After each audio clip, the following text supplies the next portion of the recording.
In today's video, we go and meet up with Sam from Wizard of Modz. We got a chance to interview him at the Indiana Hoosier Hiker Campout.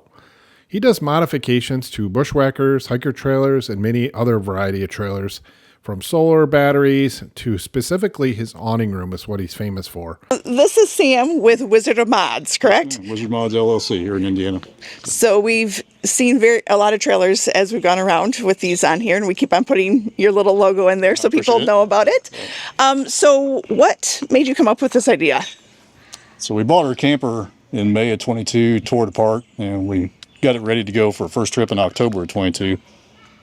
2 days before we left, I took this out of the box and set it up. And once I saw that you had to unzip that big flap to get into the camper, I just knew right away that wasn't going to work. So I worked till 2 o'clock in the morning and then finished it up the next morning. Oh, wow. And we hit the road with it and spent 10 days in it. And it worked the way that we thought it should work. And I came back, my wife said, you ought to put a video out on that so that people can see it to do it. And I never intended to do it for people. I just put it out there. Wasn't really a how-to video, but it was just, you can do this. And there have been quite a few people that have done it themselves, but then the phone started ringing and it hasn't stopped. So what's your background? Like, is this something that's kind of something you would do normally, or? Well, I was an aerial survey pilot for 30 years. Oh, okay. And kidney stones kicked me out of the skies. So I had always been working on houses, and I just work on anything. Generally, if I buy something, I tear it apart and fix it the way I want it. So you're a tinkerer. More of a modifier. Okay, that works. So do you have a hiker also, or what kind of trailer do you have? Yeah, we have a Bushwhacker 10 HD. Okay. But the same type of thing, you got the door off the side of the trailer. And so we have our room on the passenger side, and then we do a shower room mod that is on our driver's side. Okay. And that, to me, is really the best modification that we do on tiny campers, because it gives these little campers the one thing you don't have: a place to jump out, change your clothes, take a shower, use the bathroom. Yeah. It's up every night that we're on the road. I mean, it never fails if we set that shower room up. We may or may not set the awning up if we're just stopping for a night. Yeah. But the shower room goes up every night. It always goes up, yeah. So from what I've heard from other people, ARB is the only brand that you'll mod. Is that true? Yeah, we've done 7 other brands, I believe, six or seven other brands. There are just so many little things about that setup that makes it work so well for what we do, that it just, from a business standpoint, it didn't make sense to fight through all these other rooms, because everything is different when those come in.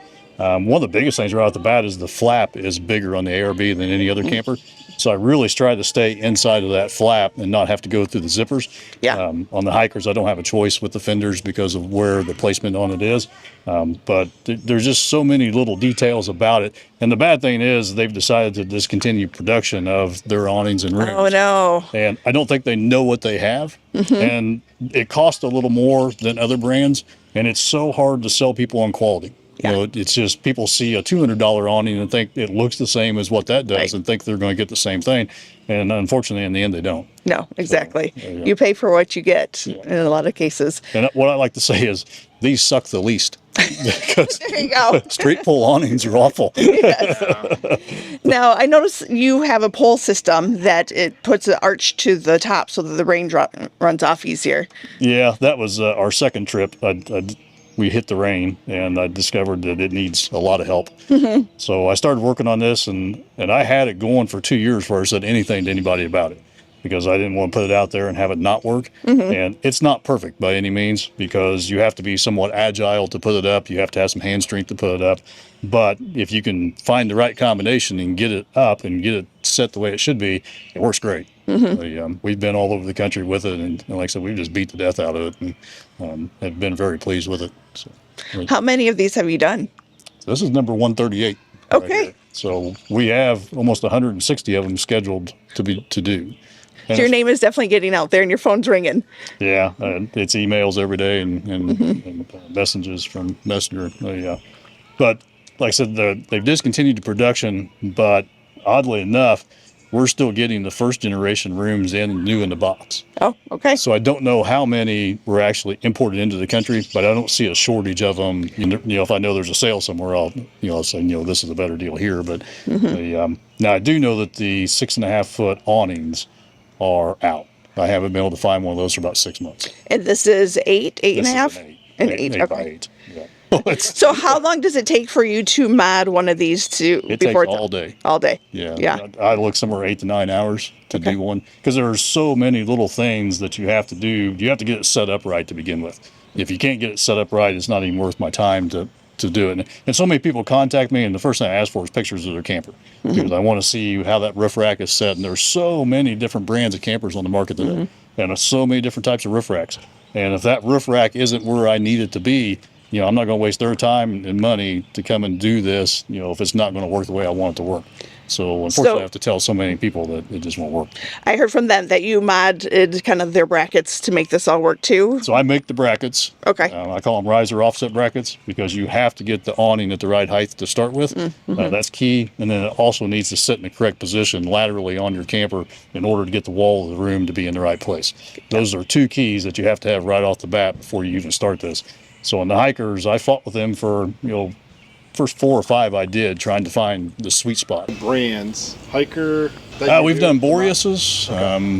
We've done some Runaways. We've done some home-built campers. But that's really neat when someone brings their home-built camper to you because I know what it takes to build one of these things. And for someone to turn their home-built loose, to you, that really means a lot. And the people that buy these things at the factory, and we are their first stop. I mean, it literally has 13 miles on it when it gets to our door.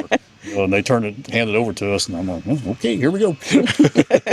just all different brands. A lot of bushwhackers, a lot of hikers. Yeah, those are the two primaries. Those are the two primary, okay. And oddly enough, the bushwhacker, for as goofy as that little camper is, it accepts so many mods the best of any camper I've ever worked on. I'm able to round off the corners on the door, which on the hikers I can't, so I have to use snaps across the bottom. But a door that has 4 round corners works so much better because the tension system is in the corners. Oh, right. So I'm able to get even tension amongst all 4 corners when I'm able to round those corners off. So Myra was showing me this picture of your sewing machine. It's not a modern sewing machine. No, Scotty's a 1954 Singer 99K.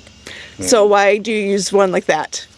When you do this, it's a wrestling match with the room. So he's small enough that I can move him around to the room instead of taking the room to the machine. He works every day. He's never missed a day. Of 138, he's done 136 of the rooms. So this isn't like your full-time job doing these? No, I've got another business that keeps me more than enough, work to do what I need to do, and then I just try to squeeze this in the best I can. And we've got people scheduled out into December now. Wow. So okay. They still keep coming. We do all other mods as well. This is probably one of the most popular ones that we do, but we do a lot of solar setups for people that want to go off grid. Okay. The shower room mod, water heaters, total reworks of the systems, just whatever people want done. So okay, it's really turned into a lot more than what I was anticipating when I started it. So if someone was interested in finding you, how would they find you?